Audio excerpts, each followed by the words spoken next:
refait la Réunion. Nous, Olivier Bassan, Jean-Louis Rabou, Éric Michel.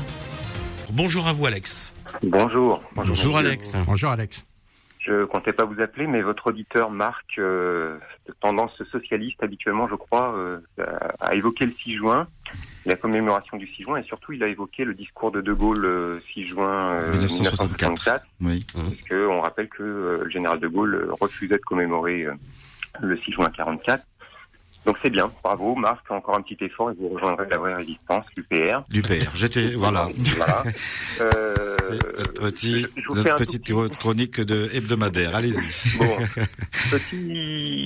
petit rappel historique, il y a un institut de sondage qui existe depuis 1938 en France qui s'appelle l'IFOP. Et cette ancienneté a permis de poser une même question à intervalles réguliers aux Français. Et la question c'est: quelle est, selon vous, la nation qui a le plus contribué à la défaite de l'Allemagne en 1945 ? Oui. Alors, ce qui est aujourd'hui, la dernière question date de 2015. On considère que c'est 54% des Français considèrent que c'est les Américains qui ont libéré la France, oui. Qui ont contribué à la défaite des Allemands, en tout cas, et 23% l'URSS.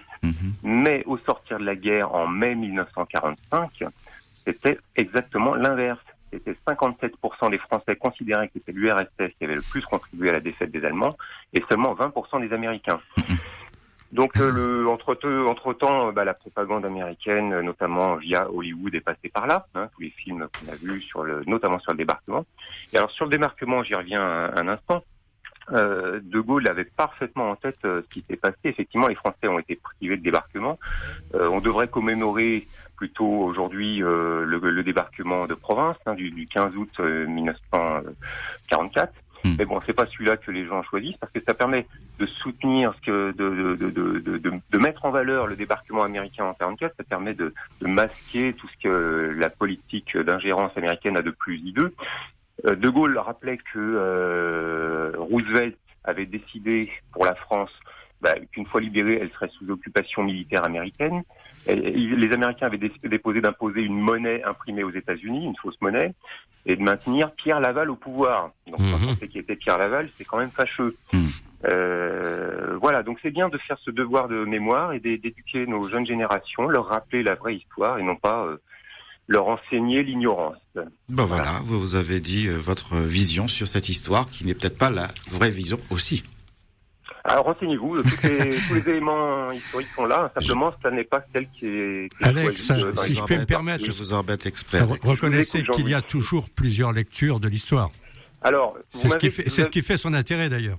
Vous avez déjà dit ça l'autre jour à propos de ce que je vous ai dit sur Robert Schuman et Jean Monnet. Alors, j'avais rajouté Jean Moulin. Alors, il se trouve que Jean Moulin ne fait pas partie des petits papiers déclassifiés de la CIA. Vous voyez, c'est tout bête. Par contre, vous pouvez consulter, tout est disponible. Tout est disponible sur Jean Monnet, sur Robert Schuman. Et donc, Jean Moulin, pour vous, était quoi? Un traître? Un collabo? C'était quoi? C'était un résistant. Je connais pas parfaitement son histoire. Ça veut dire pas on arrête là, Alex. Merci.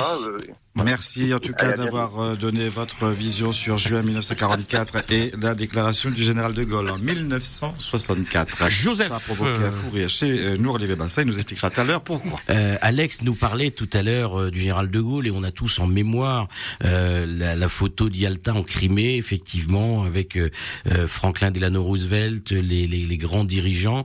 Et non, chacun n'a pas sa propre lecture ou sa propre grille de lecture de l'histoire. Il n'y a qu'une seule histoire, celle de l'humanité, celle de la France en particulier, avec effectivement, dans une guerre, il faut des vainqueurs et des vaincus, une histoire toujours écrite depuis la Rome antique et bien avant par les vainqueurs. Nous, Olivier Bassan, Jean-Louis Rabou, Éric Michel, on refait la Réunion. RTL. Toujours avec vous.